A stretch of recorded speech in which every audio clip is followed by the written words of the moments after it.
Em 1 João 2, de 7 a 11, vimos que andar na luz é amar o irmão. Quem não ama seu irmão, não anda na luz. É certo que também a Escritura nos ensina a amar o inimigo. É bem mais difícil. Amar o irmão é mais fácil do que amar o inimigo. No entanto, o contexto aqui não é de amar o inimigo, mas o irmão. Se o irmão se tornou um inimigo, que isso nunca aconteça, mas infelizmente acaba acontecendo, ame o seu irmão. A fé cristã, na época em que vivemos, ela se tornou muito subjetiva. O que é ser um crente? O que é ser um cristão? É ter boas emoções? Você pode ir para cultos de outras religiões e de outras facções aí do cristianismo, bem distantes da Bíblia, e se sentir muito bem, e se sentir emocionado e feliz ali. Esse não é o critério objetivo. O critério nessa epístola, muito claro, é a sã doutrina, a doutrina correta da Escritura e o amor ao irmão. Percebe? São critérios objetivos. Se eu leio a Bíblia, sigo os princípios da Escritura e congrego numa igreja que segue a palavra de Deus, minimamente, pelo menos os fundamentos da Escritura, isso já é um ponto positivo. Significa que eu estou no caminho certo. E se eu amo o meu irmão, aí sim eu tenho a convicção de que eu estou seguindo no caminho correto. Então, andar na luz é amar o irmão. O objetivo de João aqui é mostrar quem é um verdadeiro cristão. O verdadeiro cristão, ele ama o seu irmão. Ele coloca esta missão, esta obrigação, este dever diante de Deus, acima de qualquer outra coisa. Só não acima de amar a Deus, obviamente. Vimos também sobre o amor no texto de 1 João 2, do 15 ao 17, onde nós amamos a Deus e não ao mundo. Então, você não pode ter esses dois tipos de amor. Existe o amor ao mundo e o amor a Deus. Se você ama Deus, você não ama o mundo. Se você ama o mundo, você não ama a Deus. Os dois não dá. O mundo se refere ao sistema de pecado, à cultura de pecado. O mundo tem um tipo de amor, é um amor pecaminoso. É um amor pura emoção. A gente costuma nos estudos, para alguns casais de namorados, falar de paixão romântica. A paixão romântica ela é avassaladora, ela é irracional, ela é física e carnal. Ela não tem nada a ver com o amor de um casal de namorado que se prepara para o casamento. O amor de um casal de namorado é um amor reflexivo, racional, comedido, minimamente carnal, mas focado em quê? Conhecimento, para poder se concretizar e amadurecer esse amor no casamento. E aí o casamento vai amadurecendo até a volta de Jesus, né? E então, você não pode ter esses dois tipos de amor. Ou você tem o amor de Deus ou o amor do mundo. E agora estamos...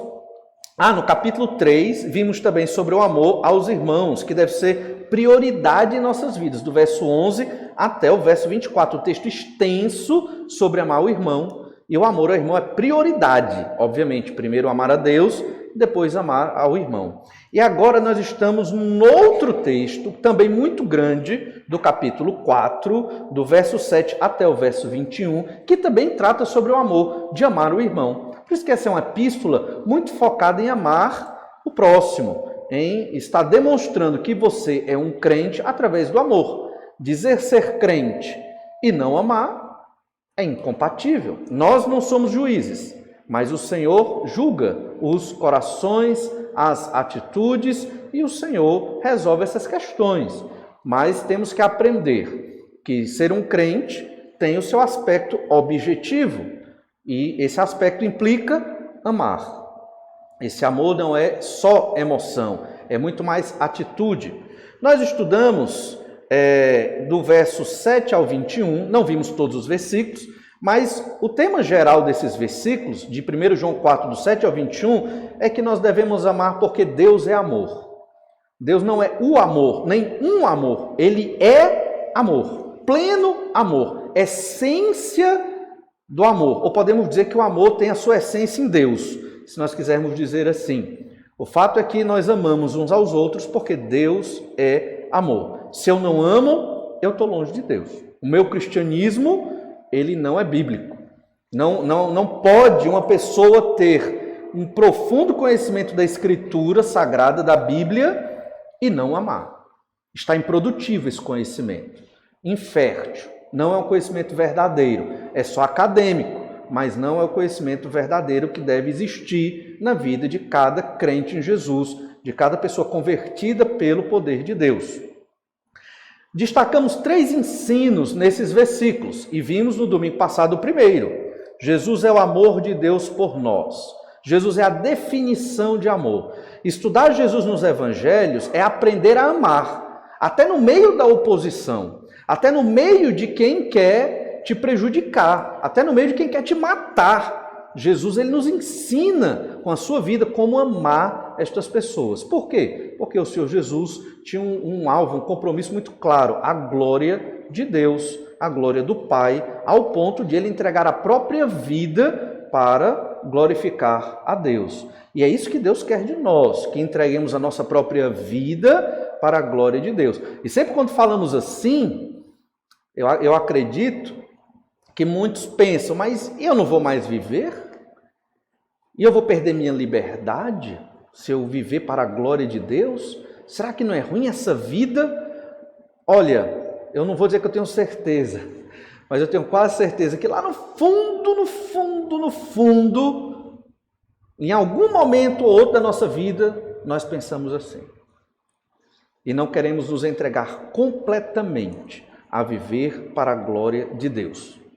E nós temos que nos avaliar e examinar profundamente até onde vai o meu compromisso com o Senhor, o meu amor a Deus. Jesus, ele é o amor de Deus por nós, é a definição desse amor. Nós vimos isso do verso 7 ao verso 10. Vamos ler do verso 7 ao 10, 1 João 4, de 7 a 10.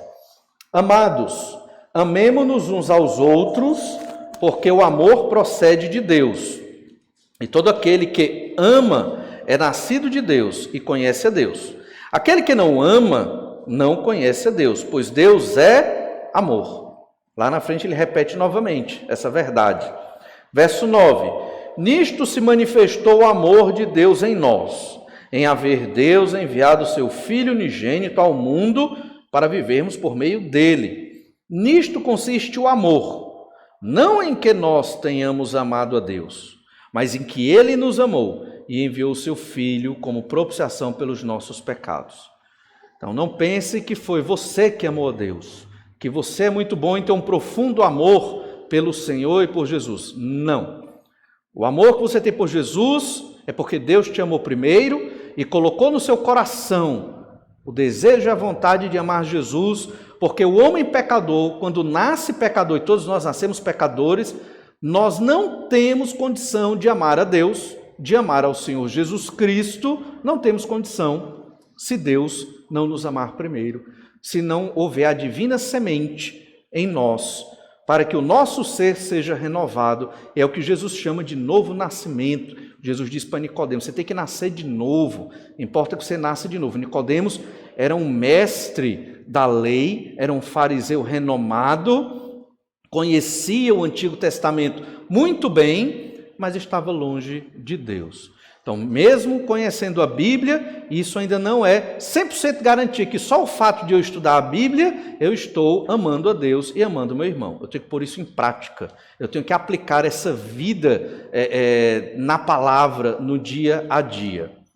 E então, hoje, nós vamos observar um segundo ensino dentro desse texto amplo.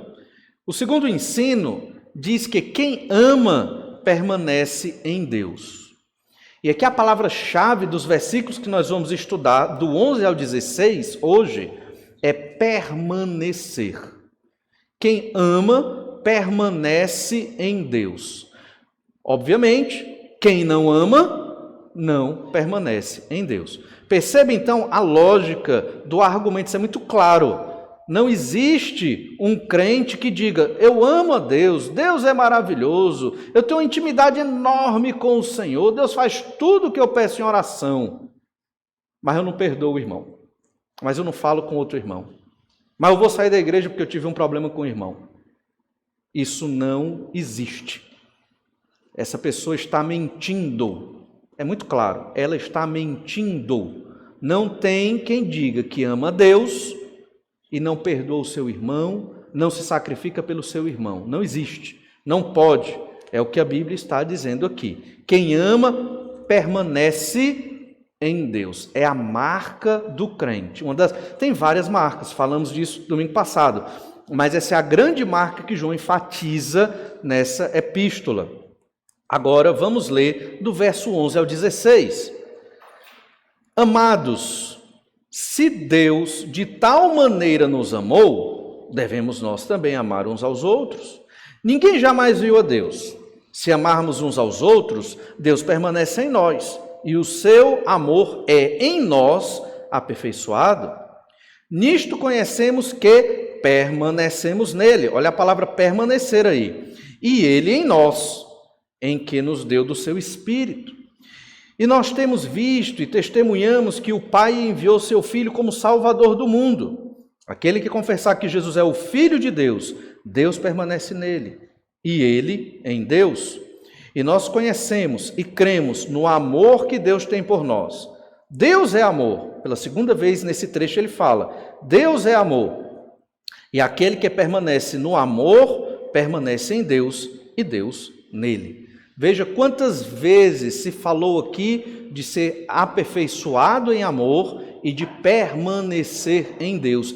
E Deus permanece naqueles que creem. Por isso, quem permanece em Deus, né, é aquele que ama. Quem ama, permanece em Deus. É muito claro, é muito objetivo. A fé cristã não é emoção somente, envolve, mas não é emoção somente. A fé cristã não é sentir-se bem. Imagina a igreja perseguida. O povo não está se sentindo bem, está perseguido, está fugindo, está sendo maltratado muitas vezes em outros países. Não vai ser firme na fé em Jesus? Porque está perseguido? É porque nós vivemos numa cultura boa. Graças a Deus aqui a gente não é perseguido de uma maneira violenta e brutal. Mas devemos começar a aprender a amar mesmo no meio de circunstâncias difíceis. Olha então o verso 11, esmiuçando esse texto. O amor de Deus por nós é um modelo para amarmos os outros. Temos que ler a Bíblia para aprender o amor de Deus por nós. É até interessante que amor se refere muito à graça. E o termo graça, quando você lê certos trechos da Escritura, Deus é muito perdoador, é muito benigno, Deus dá muita oportunidade, Deus dá muita chance. E nós temos que imitar o amor de Deus. Parece que se nós fizermos como Deus nos diz, dá a aparência de que nós somos pessoas tolas, né? Perdoou demais, deu oportunidade demais. Mas é isso mesmo, essa é a graça de Deus. Esse é o amor de Deus por nós, ele dá muitas oportunidades. Hoje de manhã falamos no Evangelho de Lucas sobre a autoridade de Jesus e como os profetas foram perseguidos no Antigo Testamento. Por quê? Porque eles pregaram a mensagem correta, mas os israelitas, os judeus, não obedeceram à vontade de Deus e mataram os profetas no Antigo Testamento e mataram os do Novo Testamento também. E outros, os apóstolos e os cristãos de modo geral. Ou seja, não estavam respeitando a autoridade do Senhor Jesus Cristo ali. E o que é que Deus fez? Deus deu oportunidade, enviou profetas, pregadores no Antigo Testamento para que o povo se arrependesse. Não se arrependeu? Aí Deus diz, basta, cativeiro babilônico. Mas Deus deu muita oportunidade. Uma leitura superficial da Bíblia, quando muitos até nos confrontarem sobre a Escritura, dizendo, Deus é mau, manda matar um povo inteiro. Ok. Deus é mau, mandou matar os cananitas ali, e Israel tomando de conta da terra deles. Ok. Mas quantas oportunidades não foram dadas àqueles povos para se arrependerem dos seus pecados? Várias. Se arrependeram? Não. Fizeram uma escolha. E qual foi a escolha? Não queremos Deus. Deus é amor, ele dá oportunidade, e é assim que nós devemos amar também. Agora, não somos como Deus, né? Então, Deus, ele sabe o momento certo do juízo. Nós não temos a prerrogativa de sermos juízes. mas sim daqueles que amam, como Deus ama. Verso 11: Amados, se Deus de tal maneira nos amou, devemos nós também amar uns aos outros.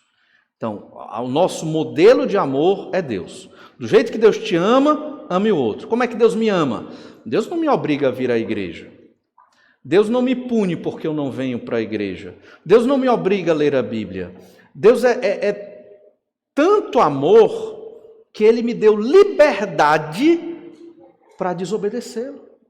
Deus me deu liberdade para não querê-lo. Já pensou? Isso é amor pleno. Deus deu liberdade para a humanidade. Deus não nos obrigou a segui-lo. Agora, liberdade implica em responsabilidade. Cada um vai dar conta de si perante o Senhor. Deus te deu liberdade para você escolher para onde vai, para escolher o que assiste na TV ou em outros meios de outras mídias. Deus te deu liberdade para usar o seu tempo do jeito que você quiser. Mas toda liberdade envolve responsabilidade. Não esqueça disso. Mas isso é amor. Entendem? E da mesma forma que Deus nos ama, devemos também amar uns aos outros. Deus nos perdoa quando confessamos os nossos pecados. Deus nos dá oportunidades. Se todo dia eu pecar, confessar meu pecado honestamente e continuar, eu vou ter oportunidade no outro dia. Cada momento que eu confesso meu pecado é um momento novo para eu ter intimidade com Deus.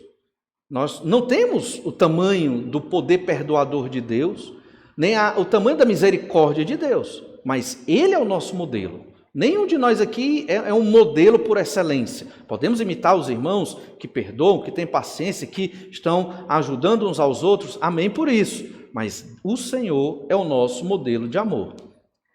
Olha, veja lá em Efésios 5, verso 2, o Senhor Jesus aqui é o modelo de amor que devemos seguir. Efésios 5, 2 diz: E andai em amor, como também Cristo nos amou e se entregou a si mesmo por nós, como oferta e sacrifício a Deus em aroma suave. Efésios 5, 2, vou ler de novo. E andai em amor, como também Cristo nos amou e se entregou a si mesmo por nós, como oferta e sacrifício a Deus em aroma suave.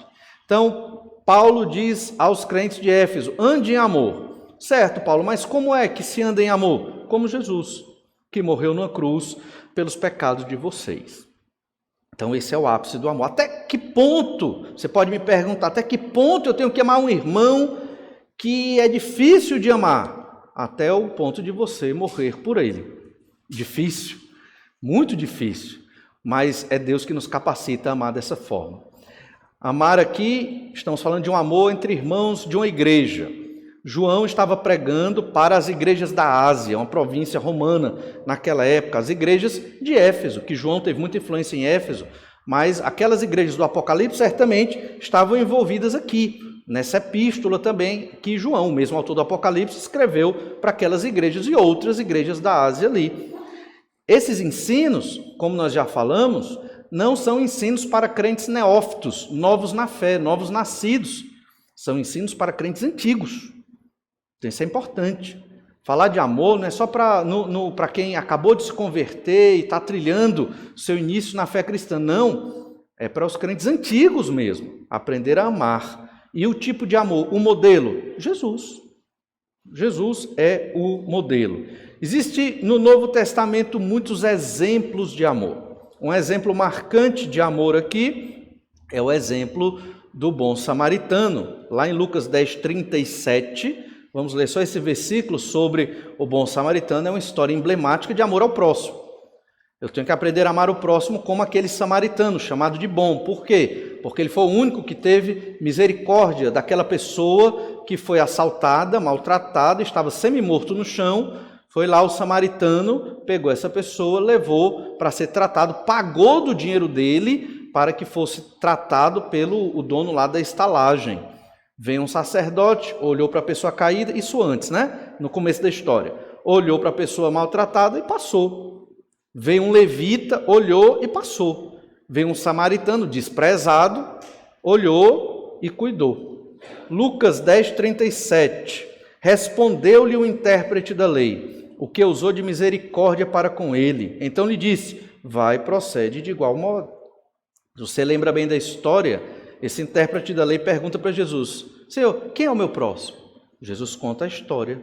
Porque na cabeça do judeu, o judeu tinha deturpado, né? O meu próximo é outro judeu. Né? Se não for o judeu, então eu não ajudo, não é meu próximo. Eles eram muito raciais nesse sentido, e estava errado. O Antigo Testamento nunca ensinou isso. Eles deturparam o ensino do Antigo Testamento. Então Jesus está esclarecendo quem é o próximo é quem necessita. E veio lá um samaritano, um desprezado, para estar auxiliando ali. E então respondeu o intérprete da lei, é quem usa de misericórdia. Né? Esse fez a coisa correta, usou de misericórdia para com ele. Esse foi o aprovado. E ele disse, vai e faze o mesmo. É um exemplo de amor ao próximo, auxiliar aqueles que necessitam. Outro exemplo está lá numa parábola que Jesus conta em Mateus 18, verso 32. Aqui é a parábola do servo que estava devendo ao seu senhor. O seu senhor perdoou a dívida, mas tinha um conservo que devia muito menos. E esse servo não perdoa o conservo, que era um servo abaixo dele. Né? Não perdoou não, está me devendo, vai para a cadeia. Ele foi perdoado, digamos, o cabo estava devendo R$1 milhão. O seu senhor perdoou. O outro estava devendo R$100, perdoou não, vai para a cadeia. Né? Então, basicamente, assim, ilustrando nessas proporções, não é exatamente o valor que diz na parábola, mas só para a gente entender. Mateus 18, 32. Então o seu senhor, chamando-lhe, disse, servo malvado, perdoei-te aquela dívida toda porque me suplicaste. Não devias tu igualmente compadecer-te do teu conservo, como também eu me compadeci de ti? Deus perdoa todas as nossas falhas, todos os nossos pecados todo dia. Não devo eu também perdoar quem me faz o mal, quem me maltrata, quem me ofende, quem fala de mim pelas costas, quem é injusto para comigo? Não deveria eu perdoar também? Deus me perdoa, né? Minha dívida é muito maior, então devemos nós aprender a amar como o Senhor. São textos, tem muitos textos no Novo Testamento práticos de como eu devo amar. Na prática, amar não é fácil, porque o nosso coração não gosta. Nosso coração, ele pede o quê? Vingança. Vingança é descontar, né? Nosso coração é orgulhoso. Eu não aceito ser humilhado dessa forma. Jesus, ele se humilhou por nós, para nos dar vida eterna. Temos que aprender, irmãos, a saber ser humilhados, sabermos passar pela humilhação. Não é fácil, mas às vezes é necessário. Não quer dizer também que eu vou estar me humilhando à torta e à direita, não é isso. Mas existem situações que às vezes nós temos que aprender a nos humilhar para representar bem a luz que nós carregamos, o Senhor Jesus Cristo. Hoje de manhã falamos isso também. Somos embaixadores do Senhor Jesus.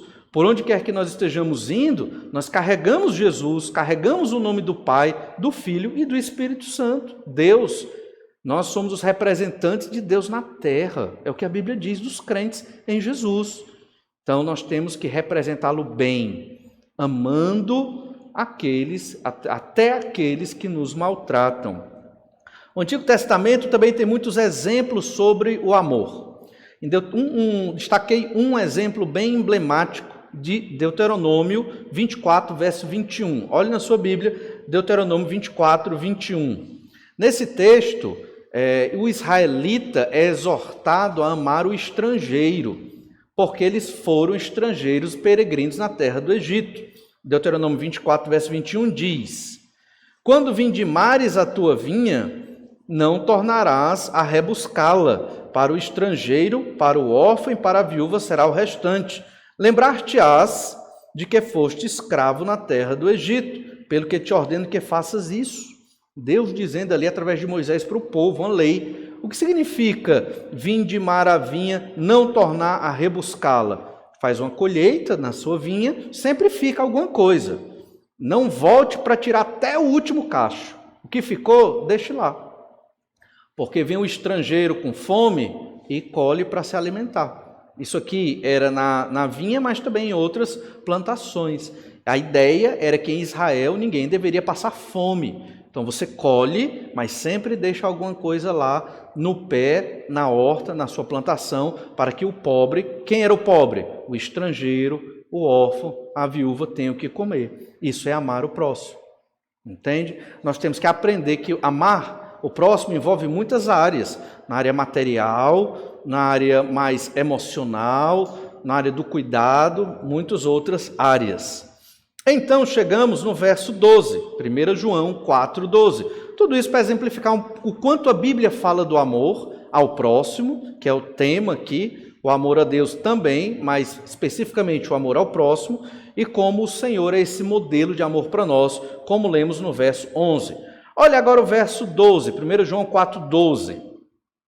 Ninguém jamais viu a Deus. Se amarmos uns aos outros, Deus permanece em nós, e o seu amor é em nós aperfeiçoado. Muito interessante quando João diz, ninguém jamais viu a Deus. Verdade, ninguém viu o Senhor na sua essência. Adão, antes do pecado, andou com Deus. Ali era uma manifestação de Deus. Exatamente era como Deus é? Não. Por quê? Porque Deus ele é espírito. Então o Senhor ele tem a sua... Nem sabemos a forma de Deus, como Deus exatamente é. Numa aula de escola dominical, falando aos jovens, anos atrás, eu gostei muito da pergunta, nós estávamos estudando sobre a pessoa e a obra de Deus, o Pai, e esse jovem perguntou, mas pastor, se Deus é espírito, é invisível, como é que Isaías lá no capítulo 6 viu Deus sentado no trono? Então você fica, realmente, foi uma boa pergunta, não é verdade? Mas ali é uma manifestação de Deus, a gente chama tecnicamente de teofanias. Deus se manifesta daquela forma, não quer dizer que Deus é daquela forma, mas é uma forma em que ele se manifestou, se expressou, para que o ser humano limitado entendesse quem Deus é. Então Deus se apresentou a Isaías, naquele texto, num trono enorme, um manto enorme, para mostrar o poder e a soberania. Naquela época, na antiguidade de modo geral, quanto maior o trono, quanto maior a vestimenta, o manto do rei, mais poderoso ele era. Tanto que talvez em alguns filmes aí, ou da antiguidade, ou já na Idade Média, você viu reis, né, com uma capa, um manto enorme arrastando no chão. Isso era para mostrar o poder daquele rei. Então Deus se manifestou como um rei dos reis ao profeta Isaías. Em outros textos da Bíblia, Deus sempre se mostra sentado num trono como um rei, governando todas as coisas. Isso não quer dizer que o Senhor é exatamente assim, um grande homem sentado num trono, mas é assim que Deus quis se manifestar. E Deus se manifestou de outras formas também. Mas o fato é que ninguém jamais viu a Deus na essência como Deus é. Então, se eu nunca vi o Senhor, como é que eu sei que Deus está em mim? Como é que eu sei que o Senhor se relaciona comigo? É muito subjetivo. E então, a Escritura diz, se amarmos uns aos outros, Deus permanece em nós, e o seu amor é em nós aperfeiçoado. Eu sei que Deus está em mim, permanece em mim, vive em mim, age em mim, habita em mim, por um dado objetivo, que sem Deus eu não conseguiria realizar, é amar uma pessoa, como Jesus amou, como Deus ama. É um amor desinteressado. Eu não estou procurando essa pessoa para amar, esperando algo em troca. Lembra? A gente já falou sobre isso. Eu quero amar essa pessoa para dar para ela, para doar para ela, dar de mim mesmo para ela. E o que é que eu tenho para dar para ela? Tudo que Deus me deu. Toda graça, todo amor, toda felicidade, toda gratidão por tudo que Deus fez por mim, eu vou poder dar para alguém.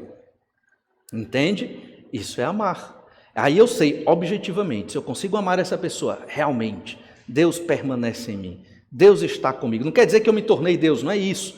Não quer dizer que agora eu sou divinizado, não é isso.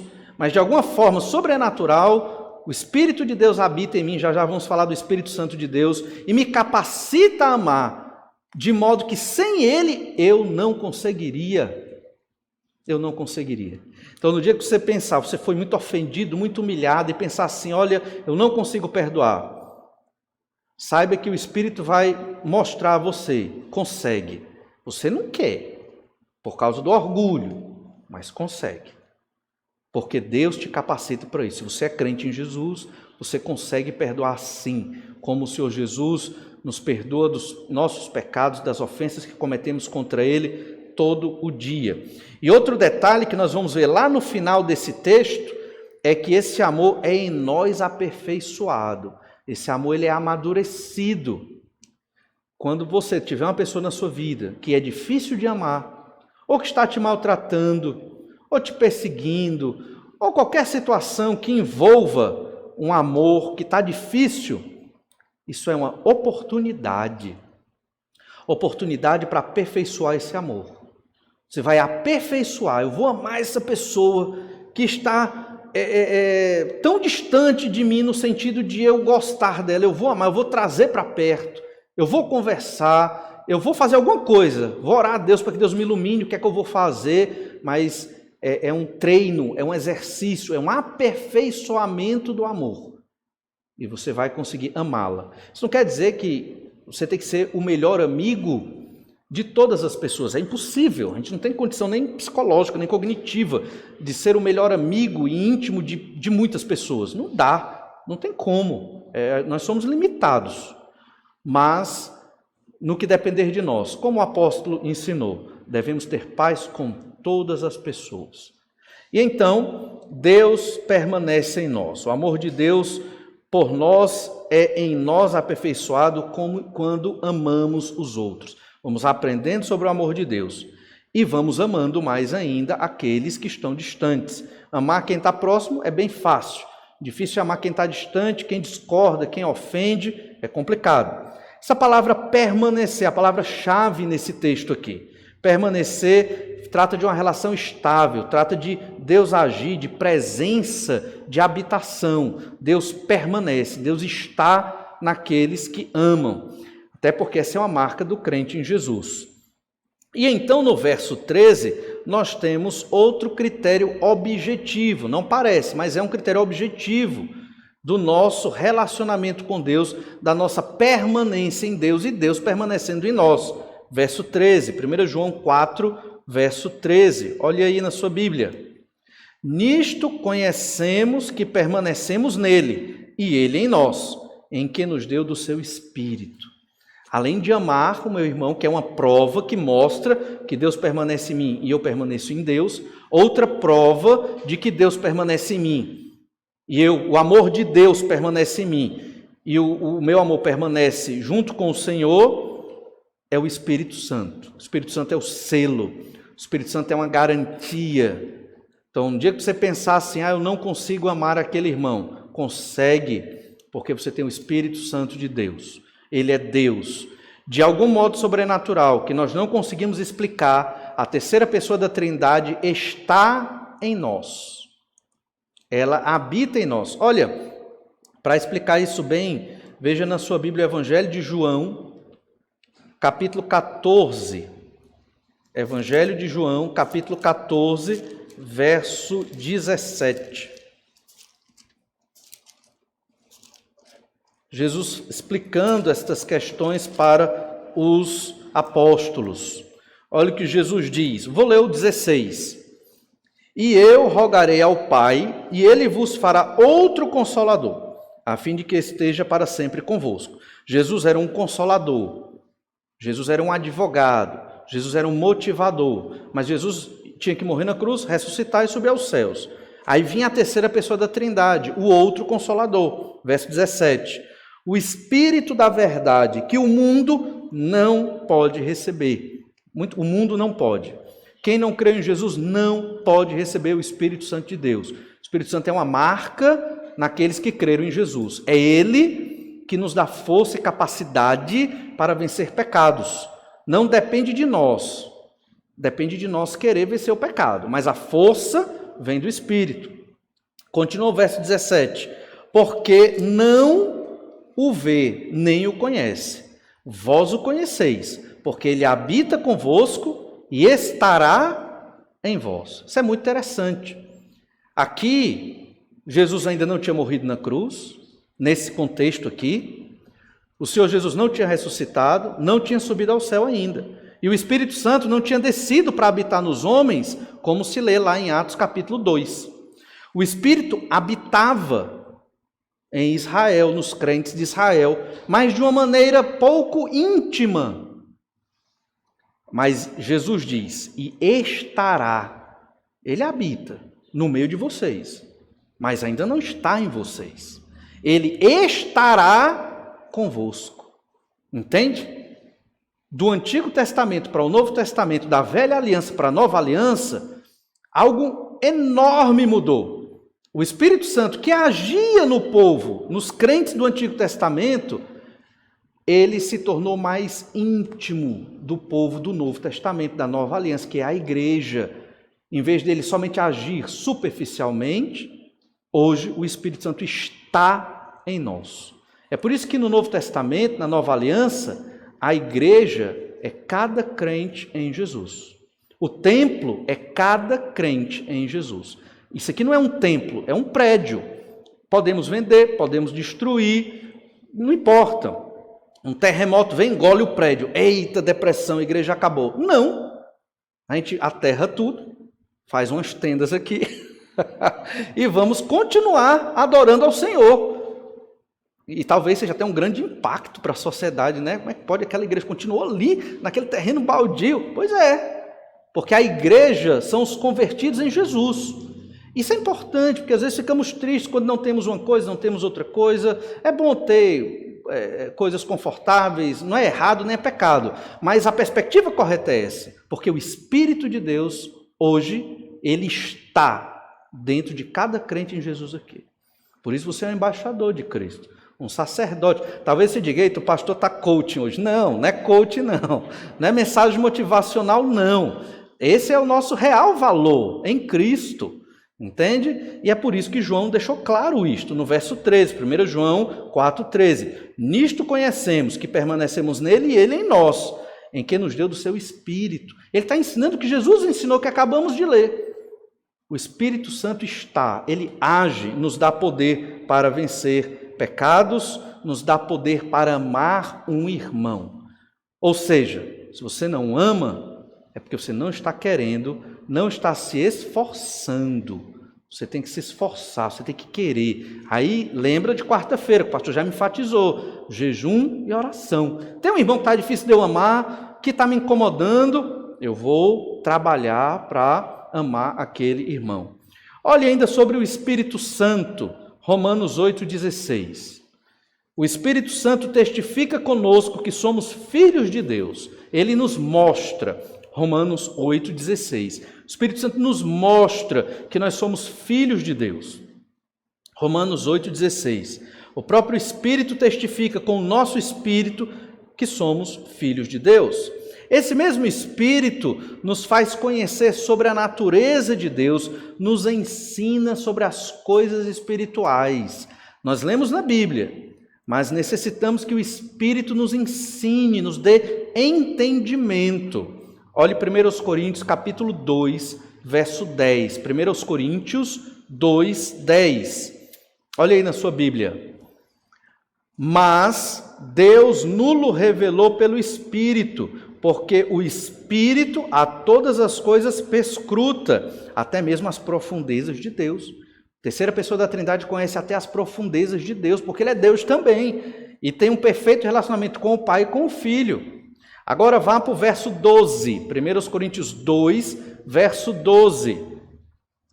Ora, nós não temos recebido o Espírito do mundo, e sim o Espírito que vem de Deus. Acabamos de ler, né? Lá Jesus explicando que quem tem o Espírito, que o mundo não recebe o Espírito da verdade. E aqui Paulo diz, ora, nós não temos recebido o Espírito do mundo, e sim o Espírito que vem de Deus, para que conheçamos o que por Deus nos foi dado gratuitamente. O que é que nos foi dado gratuitamente? A salvação. Para conhecer sobre essa salvação, foi nos dado desse Espírito. O Espírito agiu em nós para nos convencer do pecado, da justiça e do juízo. Olha o verso 13. Disto também falamos, não em palavras ensinadas pela sabedoria humana, mas ensinadas pelo Espírito, conferindo coisas espirituais com espirituais. Às vezes você prega o evangelho para uma pessoa que não conhece Jesus, ela talvez não vai entender, a não ser que o Espírito de Deus abra o entendimento dela. Não é que ela não vai entender cognitivamente, é que ela não vai entender espiritualmente o que está acontecendo ali. Para ela aquilo ali não tem sentido, mas o Espírito Santo faz ter sentido naqueles que vão crer no Senhor Jesus Cristo. Da mesma forma, é o exercício que estamos fazendo aqui. Estamos lendo versículo a versículo, buscando entender sobre o amor de Deus e o amor de uns para com os outros. E você só vai entender espiritualmente essas verdades. O que seria esse entendimento espiritual? Se comprometer de mudar a sua vida e de viver o que está sendo dito na Bíblia, se o Espírito Santo agir em você. Se o Espírito Santo mostrar a você, rapaz, é a Bíblia mesmo. Não tem o que fazer, não tem para onde fugir. Como é que eu sou crente e não perdoo? Como é que eu sou crente e não amo? Como é que isso existe? Não pode, eu tenho que me emendar. Eu tenho que vai sofrer, vai ter que se humilhar talvez, vai ter um problema ali, outro acolá, mas eu tenho que amar. Entende? Temos que ter esse entendimento espiritual. Porque isso aqui não é entretenimento, né? Aqui não é para entreter, não é palestra coach de modo nenhum, é realmente a palavra de Deus como ensinada na epístola. Ainda sobre o Espírito Santo, ele nos vivifica. Olha Romanos 8, verso 9. Romanos capítulo 8, verso 9. Esse Espírito que nós estamos tratando aqui, que Deus nos deu, sabemos que permanecemos nele, ele permanece em nós por meio do Espírito Santo. Esse Espírito Santo nos vivifica, dá vida, é ele que nos fortalece para mortificarmos a nossa carne. Romanos 8, capítulo 8, verso 9. Vós, porém, não estáis na carne, mas no Espírito, se de fato o Espírito de Deus habita em vós. Se alguém não tem o Espírito de Cristo, esse tal não é dele. Se, porém, Cristo está em vós, o corpo, na verdade, está morto, por causa do pecado, mas o Espírito é vida por causa da justiça. Se habita em vós o Espírito daquele que ressuscitou a Jesus dentre os mortos, esse mesmo que ressuscitou a Cristo Jesus dentre os mortos, vivificará também o vosso corpo mortal por meio do seu Espírito que em vós habita. Olha o verso 13. Porque se viverdes segundo a carne, caminhais para a morte. Mas se pelo Espírito mortificardes os feitos da carne, do corpo, certamente vivereis. Pois todos os que são guiados pelo Espírito de Deus são filhos de Deus. É pelo Espírito que mortificamos os feitos do corpo, as obras de pecado que realizamos por meio do nosso corpo. E só é crente quem tem o Espírito. Por isso João está dizendo aqui, o Espírito que Deus deu para vocês mostra que Deus permanece em vocês e vocês em Deus. É um relacionamento. Deus permanece em nós e nós permanecemos nele. É comunhão. E esse Espírito Santo é quem nos dá força, entendimento, porque por nós mesmos nós não temos. Isso, mais uma vez, nos leva às doutrinas da graça. Se um dia na sua vida você perceber-se um crente fiel a Deus, amém. Se um dia na sua vida você se perceber um crente santificado, em processo de santificação, obedecendo a Escritura, batalhando na igreja do Senhor Jesus Cristo, amém. Não se orgulhe, porque isso é graça de Deus também. Não foi a sua força, nem a minha força, mas o Espírito Santo de Deus, que me capacitou, me deu os pensamentos, as ideias, a força, o entendimento para viver essa vida cristã que o Senhor requer de nós, para amar um irmão. Não acho que nós somos muito puros sem o Espírito de Deus. Não somos. O mal ainda está aqui, está em cada um de nós. É o Senhor que nos purifica e é Ele que nos fortalece, especificamente nesse texto, para amar os irmãos. Aquele irmão mais difícil, aquele irmão com problema, e que nós atribuímos, né? Porque às vezes nós é que somos o problema. Percebe que quando você entende essa verdade, não deveria ter divisões em igrejas? Era para ser uma igreja só? Não era? Não é por quê? Porque o ser humano é pecador mesmo. Mas nós temos que lutar contra isso. Não era para haver inimizade na igreja. Não era para crentes saírem ou intrigados uns com os outros. Mas acontece. Por quê? Porque não se comprometem, não nos comprometemos muitas vezes em amar o nosso irmão. Então, veja o quanto João enfatiza a ideia dos testemunhos para que você entenda que você é um crente em Jesus e por conta disso você tem que amar o seu irmão. Em 1 João 4,13, nós falamos do Espírito. Em 1 João 4,14, nós lemos o seguinte: e nós temos visto e testemunhamos que o Pai enviou o seu Filho como Salvador do mundo. Nós quem? Os apóstolos. Aqui se refere aos apóstolos. João e os apóstolos, testemunhas oculares da morte de Cristo e da sua ressurreição e assunção ao céu.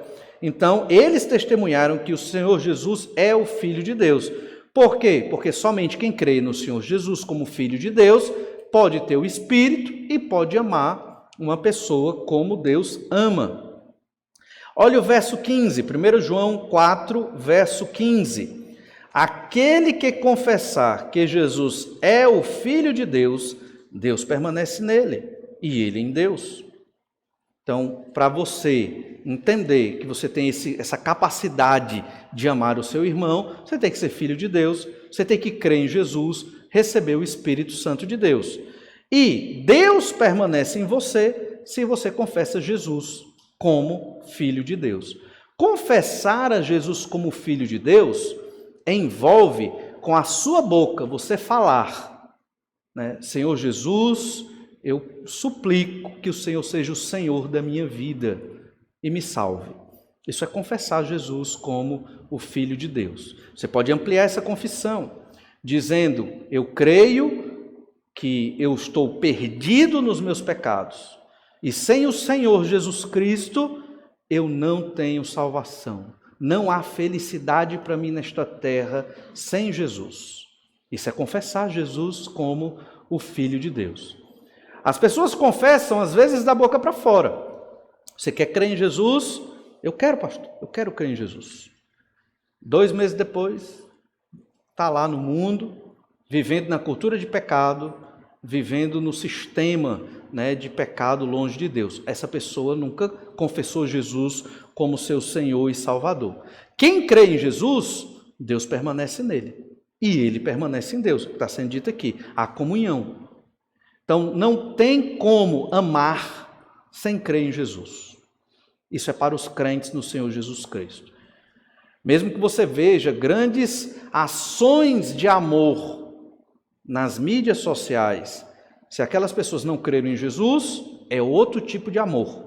Eu não vou julgar os casos porque não sou juiz, mas, por implicação, esse amor é um amor humanista, pensando na humanidade, pensando na proliferação da raça, pensando no bem comum ou no mal menor, depende, mas só ama genuinamente aqueles que creram no Senhor Jesus. Irmãos, nosso grande testemunho, não só ao pregar a Escritura, né, que é um grande testemunho também, mas nosso grande testemunho vem através do amor. Se eu ou você falamos mal uns dos outros, se eu ou você não auxiliamos quando um ou outro precisa, se eu ou você vivemos só para a nossa própria felicidade e esquecemos de nos doar e nos sacrificar por alguém que não tem nada para nos oferecer, não estamos vivendo o genuíno amor do Senhor Jesus. Quem creu em Jesus permanece em Deus. Olhe 1 João 4,16. E nós conhecemos e cremos no amor de Deus, no amor que Deus tem por nós. Deus é amor. E aquele que permanece no amor, permanece em Deus e Deus nele. Permanecer no amor se refere a permanecer no amor ao próximo, amando o irmão. Você ama o seu irmão, você permanece em Deus e Deus permanece em você. E então entendemos que estamos em comunhão com Deus. João, ele nos dá provas objetivas para sabermos que permanecemos em Deus. O Espírito Santo é uma delas, a fé em Jesus, obviamente, é outra delas, e o amor aos irmãos é outra. E uma depende da outra, não é verdade? Se você não crê em Jesus, você não tem o Espírito, nem tem como amar o seu irmão. Se você diz que creu em Jesus, mas não ama o irmão, você está mentindo. Você não creu em Jesus e nem tem o Espírito Santo. Tudo está interligado. Essas são provas objetivas para você entender que Deus permanece em você e você permanece em Deus. Olhe Romanos 10, verso 9. Romanos 10, verso 9. Diz assim esse versículo: se com a tua boca confessares Jesus como Senhor e em teu coração creres que Deus o ressuscitou dentre os mortos, serás salvo, porque com o coração se crê para a justiça e com a boca se confessa a respeito da salvação. Não é só falar uma palavra mágica, não é só levantar a mão, é de coração confessar Jesus como o Senhor da sua vida e o seu Salvador. Se Jesus é o Senhor da minha vida, eu decidi, obviamente pela influência do Espírito na minha vida, ser escravo do Senhor Jesus Cristo. Eu não faço mais o que eu quero, eu faço o que Jesus quer. Então, se sábado à noite marcaram um filme, minha turma da universidade, e é o horário da mocidade na Igreja Batista Manancial, os jovens vão para a mocidade na Igreja Batista Manancial. E eu não vou para o filme com os amigos lá de outra localidade, porque eu tenho um compromisso com Jesus. E aquela é a igreja de Jesus. E aquele é o horário que a igreja decidiu marcar para se congregar. É claro que tem as eventualidades, estou falando da regra geral. Da mesma forma, domingo pela manhã, da mesma forma, domingo à noite. Óbvio que nesse momento de pandemia é diferente, porque está tudo conturbado, mas quando normalizar, é isso. Eu tenho uma agenda, e na minha agenda, a prioridade é o Senhor Jesus e o corpo de Cristo, que é a igreja. Discipular um irmão, pregar o evangelho ali, isso tem que ser prioridade. E o resto, eu desmarco. Não é prioridade. Entendem? Isso é colocar o Senhor em primeiro lugar e dizer que Jesus é o Senhor da minha vida. Jesus é Deus. Ele morreu na cruz para nos livrar da condenação dos nossos pecados. Basta eu confessar a Jesus como meu Senhor, arrependido dos meus pecados, e eu não passarei a eternidade no inferno. É tão simples que muitos não compreendem, não aceitam. Não pode, isso não é verdade, não pode ser desse jeito. Muito simples. É só dizer que Jesus é o meu Senhor, arrependido, suplicar para Ele me salvar e pronto. Isso é o amor de Deus, é a graça de Deus. E qualquer ser humano que confessa Jesus como Senhor e Salvador é livre do inferno de fogo por toda a eternidade. A nossa vida aqui, ela é só um prelúdio da nossa vida eterna. Ela é só um esboço do que nós seremos no reino de Cristo na eternidade. Quem entende isso vai ser muito feliz no reino do Senhor Jesus Cristo, certamente, sem pecado, sem sofrimento, sem dor, sem problema. Mas quem não confessou Jesus como Senhor e Salvador ainda já está condenado ao inferno de fogo. Tudo isso, irmãos, para nós entendermos que quem ama permanece em Deus. Se você ama o seu irmão, essa é a marca de que você permanece em Deus. O Espírito Santo te mostra isso, a fé em Jesus também, mas é necessário um dado bem objetivo: amar o seu irmão.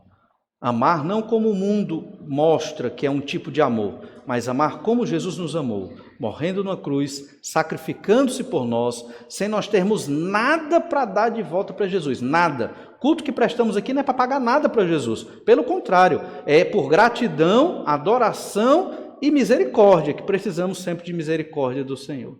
Que Deus nos ajude, nos abençoe a sermos esses filhos honestos e sinceros que o Pai espera que sejamos. Vamos orar, pedir as bênçãos do Senhor.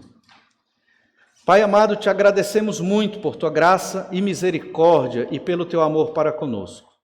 Obrigado, Senhor Deus, porque o Senhor permanece em nós. E sabemos que permanecemos em ti, neste relacionamento íntimo, nesta comunhão, que é um milagre e que é o exemplo, a prova da tua imensa graça sobre nós, porque o Senhor permite que nós, terríveis pecadores, tenhamos comunhão contigo e possamos conversar com o Senhor e possamos ter intimidade contigo.